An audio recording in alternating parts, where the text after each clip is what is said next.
दोस्तों बता दें कि आप भी खेसारी को अच्छे कलाकार मानते हैं तो एक वीडियो को लाइक ज़रूर कर दीजिएगा। दोस्तों बता दें कि आज बेतिया में रोड शो देख सकते हैं कि आए हुए हैं खेसारी लाल के समर्थक, कितना देख सकते हैं भीड़।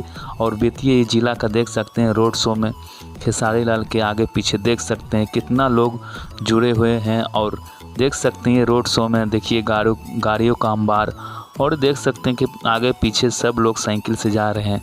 देख सकते हैं कि ये वीडियो में आप लोग, और ये बेतिया का है दोस्तों। ये रोड शो में देख सकते हैं कि आए हुए खेसारी लाल अपने एक आयोजन कार्यक्रम जो बुलाने पर होता है कार्यक्रम में आए हुए हैं। और ये बेतिया का देख सकते हैं रोड शो।